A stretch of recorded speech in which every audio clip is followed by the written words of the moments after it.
Hi, this is Anne from Music Discoveries. Today I'd like to show you a new arrangement that I've done. It's a beautiful traditional song that you probably know called Shenandoah. And I've arranged this for, I would say, a late elementary level harp player. Just to give you a sneak peek at the technique that I've included. The left hand is primarily using intervals of fifths or 1/5 patterns. You'll find that I either play them one note at a time or sometimes as a solid fifth. In the right hand, your right hand will primarily be placing groups of 2s and 3s and sometimes linking those. And also in this arrangement, I've included all of the fingering and brackets for you to help you navigate. There is, however, one more advanced technique in this piece, and I'm going to show you how to do it. It's going to make you feel really smart. But first, how about I'll play the arrangement for you so you can hear it, and then I'll come on back and I'll show you that advanced technique. So let's get started.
There, I hope you enjoyed that arrangement, and I hope you can imagine yourself being able to play this really beautifully. I'll put the link to my shop down in the description below so you can pop over and purchase the sheet music if you want to do that. When you're working on Shenandoah, keep in mind that I've written it to encourage you to really be mindful of your counting. This is not the advanced technique. This is just a friendly teaching reminder. When you start this piece, try to get in the habit of counting it out loud. So I hope that you'll start it and work like this. 1, 2, 3, 4. 1, 2, 3, 4. 1, 2, 3, 4. 1, 2, 3, 4. I have written it in a way to encourage you to work on your full measure counting skills. Full measure counting is when you count the 4 beats of the measure out loud. But that's just a little side reminder. Let's dive into that more advanced technique. And maybe you saw it when I was playing. Did you see that I had to change my levers while I was playing? So let me explain why. And then I know you're going to be able to do it. It's not that hard to do. It's just probably something that maybe you haven't needed to do in your elementary level repertoire yet. So let's take a look at Shenandoah. We'll look right over here, and you can see at the beginning of the piece, there are no sharps or flats in the key signature. So I've got my harp tuned to C major. I'm currently with a C major tuning, and that's what you want to do as well. But look at the first note. And also, if we looked at the last note in the song as well, the first and last notes are G's. Home is G in this piece. So that means that we're not in C major. We are in G. We're in one of the modes that starts on G. Maybe you know, it's the Mixolydian mode. We're in G Mixolydian. And so when the harp is tuned to C major, no sharps or flats activated, if we begin on a G, if G is your home, that's 5 notes away from C. So C, D, E, F, G, that's 5 up. So that fifth mode is called the Mixolydian. And so my home here for the introduction of the piece is G.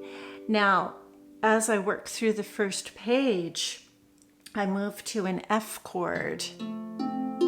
And that sound of moving from G to F is a classic Mixolydian sound. It's really beautiful, and a lot of Celtic music uses the Mixolydian sound. Now, however, the piece does not stay in Mixolydian. So on the second page, when the tune of Shenandoah begins, that tune actually is going to need an F sharp in it. So listen, right now I haven't activated any F sharp. So just listen to the tune and see what happens here.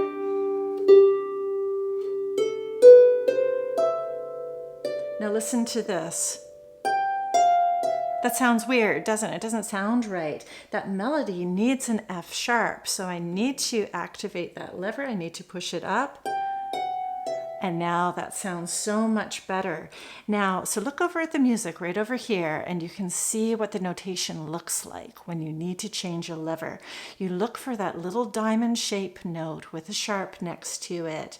And so the left hand will reach up on beat 2 and raise the lever just in time so the right hand will be able to play the F sharp. So I'm just going to back up here. Maybe to the measure before. Let's see, I'm going to start in measure 23, so it sounds like this. My left hand goes up, and there it is. And then my left hand needs to go back down to the C position. So this will be something that you need to practice and choreograph into your technique. You play your G position, 1, 2, 3, 4, and then do that again. Play the G position, 1, 2, 3, 4. And on 3, 4, I'm going ahead and placing my C and G in measure 25. All right, so that's going to take some special work there. 1, 2, 3, 4. Okay, now don't worry about pushing this back down. You don't need to do it because there aren't going to be any more of those high Fs in the song, so you can just leave it there. Now, if you look down at the bottom of page 2, you can see it right over here. There's another one. I see another one of those little diamond-shaped notes with a sharp. That is letting me know I have another lever to do, and it's going to be this F now. So I'm going to back up to measure 30, I think.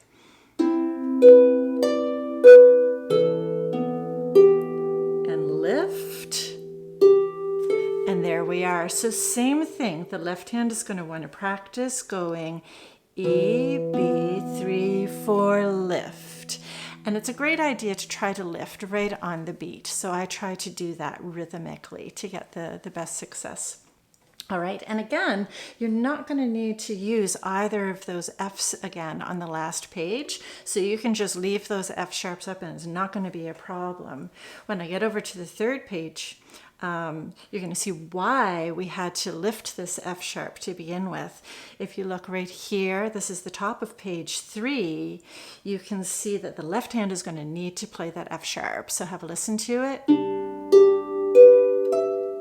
Here it comes, right there. Now, if I have forgotten to put that F sharp down up, it's going to sound like this.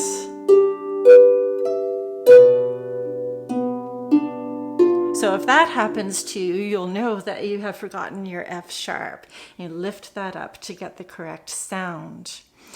And so those are the two spots that you have to raise those F sharp levers, and in this piece you can just leave them there. Remember, this F needs to stay down because you will need that when you're back to your Mixolydian mode sound. Right here, there's F. And if by mistake you raise that F sharp, it's going to sound like this, and it's not going to be good.